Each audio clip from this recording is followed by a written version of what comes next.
This is one of my latest books. It's called I Can, and it's a collection of stories of how children are changing their world. It's essentially dealing with school children from India and around the world who've seen some problem in their immediate environment and have tried to solve it with the minimal help of adults. So, for example, there's a story here about a blind schoolboy in Taiwan who wants to know what his classmates look like, but is unable to actually approach them and ask whether he can feel their features and so on. So it's about how his classmates help him to overcome this problem, and similar inspirational stories from around the world. This is published by Amar Chitrakatha. When I was actually asked to do this, I was just given short reports on the particular problem and how the children solved it, and I was asked to fictionalize it.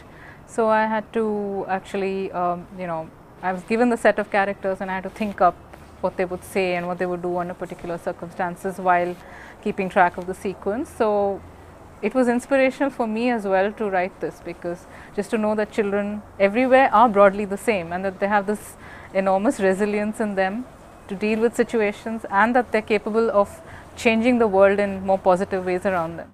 It's actually a real incident because these children were participating in a contest which is called Design for Change, which is basically focusing on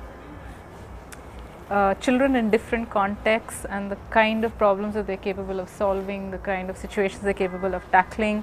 And I think these were the 20 best, I mean, you can hardly actually award children in those terms, but they did manage to do this, the organization that was responsible for this. So these are there are 10 schools from India and 10 from around the world that were shortlisted in this anthology. So yes, because I was, in each case there are 20 stories here. In each case I was just given the bald outline of what happened, the name of the school perhaps, sometimes not even the names of the children. So I actually had to go and check up on the background. If they say talking about a school in Mexico, so what is the exact context, what do they wear, what do they eat. So a lot of research did go into this book to just fictionalize it, to turn say a 100-word report into a 1500 to 2000 word story. So that would require a lot of work and reworking. So I tend to write for the 9 to 12-year-olds, that age group, and generally about the problems that any child could face in school, dealing with peer pressure or simply just trying to fit in and so on. So I enjoy writing both that as well as anything with a history content to it. 9 to 12, I think children of that age relate better to what I write. I have a very strong memory of what it was like to be a child of that age for some reason, very vivid memory. So I think I know what are the things I like to read. I also help to run a children's book forum, so I interact largely with children of that age group. So I know what they are looking to read, I know what their preferences are, I know how they react to situations, and so yeah, I keep them in mind when I write. So it may be a narrow age group, but it's actually a vast age group. Boys and girls would like to think that there is a huge difference between them at that age, but technically no. And it's again the same thing, the same difference that we were told existed between boys and girls at that age when we were growing up. No, essentially they are all the same. They face the same environment, the same situations.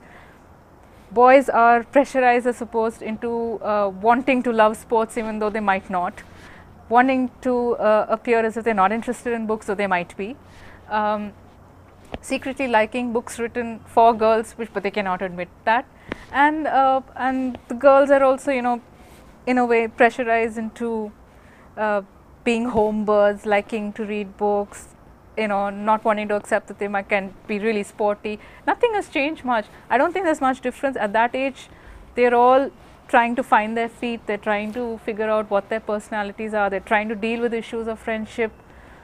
This is not a situation where they become friends with the person who sits next to them simply because the person is sitting next to them. They know what they're trying to find out what they want out of life. They're not sure yet, they don't know what they're going to become. So they're feeling their way around, and they're very much the same, I think, underneath it all. One is, of course, that I think I am somewhere frozen in age in the age group that I write for, because as I told you, I have a very vivid memory of school, and basically growing up at that age, all the problems that we face, the situations, how we reacted to particular situations. And I don't think anything much has changed over the years, because the situations that children deal with may have outwardly changed, but are more inwardly the same, just in maybe transformed in very minor ways. So I empathize with them. I know what they're thinking about. I know what they're feeling. I know how they're reacting. I know that despite the fact that they may be wearing branded clothes and have all the gadgets that belong to this particular age, somewhere they are the same as we were when we were in school. They're the same. They have the same anxieties. They have the same fears. They have the same compulsions. They're facing the same competitions in different forms. So, which is why I enjoy writing for them, dealing with situations that they can relate to, and telling them that it's okay to be different, to not be confident, for example. Children's writing is somehow seen as this regressive thing that you do while you're waiting to graduate to adult writing. So I'm trying to challenge that notion here in my own way, trying to say that writing for a child can be even more demanding than writing for an adult audience, because you don't have to talk down to them, you have to talk to them, and that can be very challenging when you are distanced from them in years.